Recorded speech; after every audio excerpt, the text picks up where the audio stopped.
Définition. L'alliance d'au moins deux esprits dans une atmosphère de parfaite harmonie en vue d'un objectif déterminé.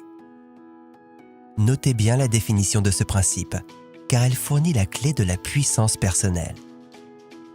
Le principe du cerveau collectif constitue la base de toutes les grandes réussites, de tout progrès humain, individuel ou collectif. La clé de sa puissance se trouve dans le mot « harmonie ». Sans cet élément, un effort collectif peut mériter le nom de collaboration, mais il lui manquera la puissance que l'harmonie assure par un effort coordonné. Les aspects principaux du principe du cerveau collectif sont les suivants. Première prémisse. Le principe du cerveau collectif constitue le moyen par lequel l'on assure entièrement l'expérience, la formation générale et spécialisée et le talent des autres, à un tel point que leur esprit devienne comme le nôtre.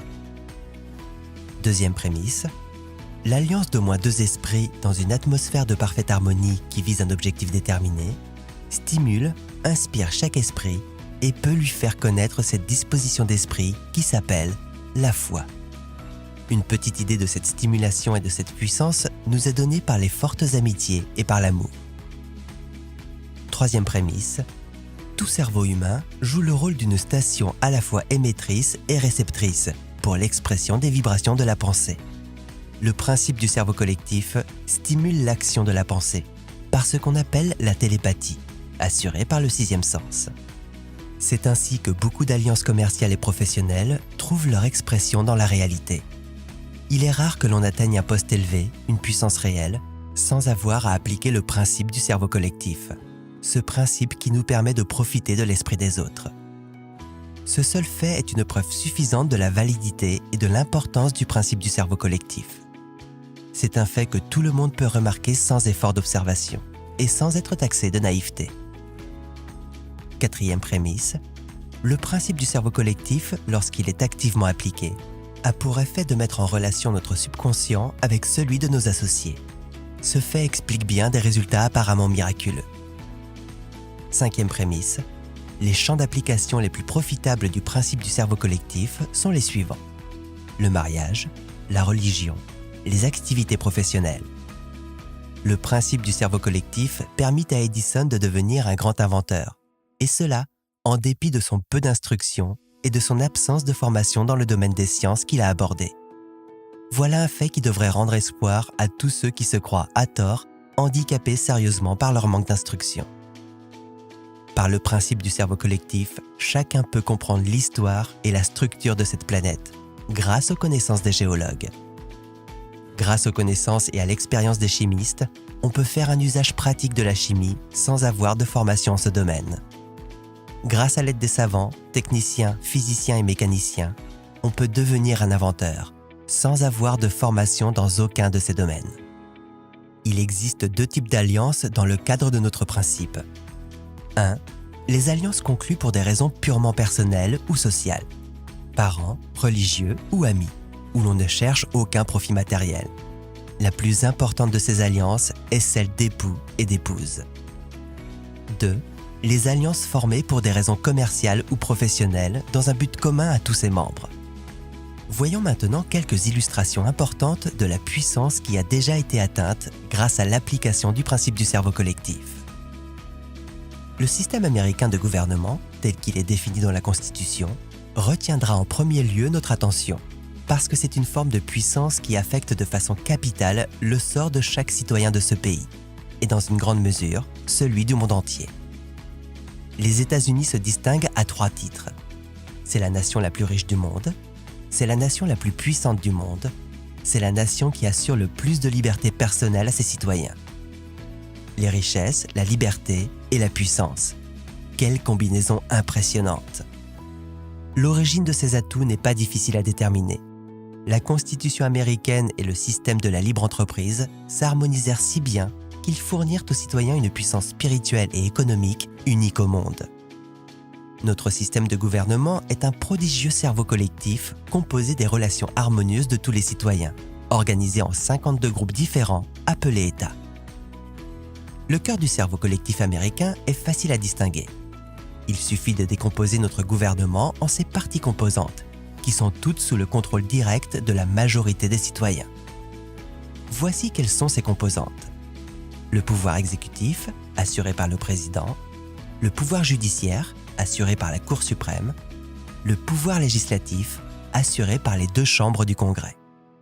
Notre Constitution fut si sagement conçue que ces 3 pouvoirs de l'État sont entre les mains du peuple. Personne ne peut en être privé, sinon par sa négligence à l'exercer. Notre puissance politique trouve son expression dans notre gouvernement. Notre puissance économique est assurée par notre système de libre entreprise et s'y manifeste. Leur puissance conjuguée est exactement proportionnelle au degré d'harmonie de leur coordination. Cette puissance constitue la propriété de tous les citoyens. C'est cette puissance qui assure à tous le niveau de vie le plus élevé qu'ait jamais connu une civilisation. C'est elle qui fit de notre nation la plus riche, la plus libre et la plus puissante du monde entier. Cette puissance, nous l'appelons la vie à l'américaine. C'est ce mode de vie et notre volonté de le défendre qui assura la consolidation de nos forces, tant économiques que spirituelles, dans une guerre qui le menaçait et qui menaçait la civilisation entière. L'avenir de l'humanité put probablement être déterminé par l'application du principe du cerveau collectif américain, car il est évident que la balance du pouvoir était entre nos mains et qu'elle décida de l'issue de la guerre, c'est-à-dire la liberté pour toute l'humanité. On peut trouver une autre illustration de la loi du cerveau collectif dans notre remarquable système de transport et de communication. Les hommes qui établirent notre système de communication aérienne et ferroviaire, télégraphique et téléphonique, créèrent un service qu'aucun autre pays ne put jamais égaler. Leur efficacité, leur puissance, consistent entièrement en l'application qu'ils font du principe du cerveau collectif, par la coordination des efforts. Une équipe de football représente un excellent exemple de la puissance qui découle de l'harmonie des efforts. Le système des magasins à succursales multiples est une autre magnifique illustration de la puissance économique que l'on atteint grâce à cette loi. Toute entreprise qui réussit doit son succès à l'application de cette loi. Le système américain de la libre entreprise est dans sa totalité une splendide illustration de la puissance économique que produit une coordination harmonieuse et amicale des initiatives. Le principe du cerveau collectif n'est pas la propriété exclusive des riches et des puissants. Il est le moyen par excellence d'atteindre des fins désirables. Les gens les plus modestes peuvent tirer parti de ce principe en formant des alliances harmonieuses avec les personnes qu'ils désirent. L'application la plus profonde, peut-être la plus bénéfique que l'on puisse faire de ce principe, se trouve dans le mariage, à la condition qu'il soit motivé par l'amour.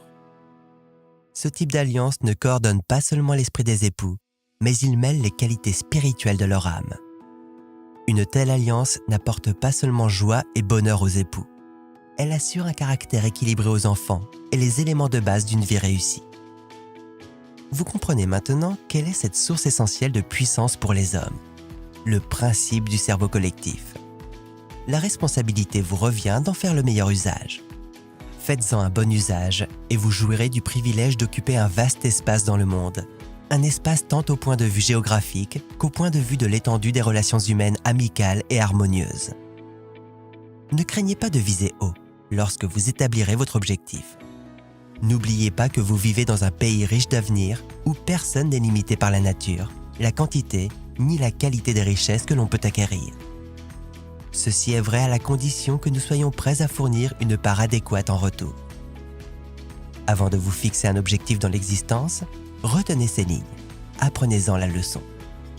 J'ai marchandé la vie pour un sou, et c'est ce qu'elle m'a donné, en dépit de ce que j'ai mendié le soir en comptant mon maigre avoir. Car la vie n'est qu'un employeur qui ne donne que ce qu'on lui demande. Une fois le salaire établi, il ne reste plus qu'à s'atteler au travail. J'ai travaillé pour 3 fois rien, et j'ai appris à mon grand désarroi que tous les gages que j'aurais pu exiger de la vie m'auraient été volontiers accordés par celle-ci. Les hommes qui réussissent ne demandent pas la pauvreté à la vie. Ils savent qu'il existe une puissance par laquelle on peut obtenir de la vie qu'elle nous donne ce que nous désirons. Ils savent que cette puissance est offerte à tout homme qui entre en possession du passe-partout vers les richesses. Ils la connaissent par son nom, le plus beau nom qui soit. Ce nom est connu de tous les hommes, mais rares sont ceux qui comprennent les secrets de sa puissance. Chers auditeurs, nous espérons que vous avez aimé ce livre. Vous pouvez écouter la version intégrale du livre en suivant le lien dans la description. Si vous voulez participer au tirage au sort de cadeaux sympas, abonnez-vous à la chaîne, cliquez sur « J'aime » et laissez un commentaire sous la vidéo.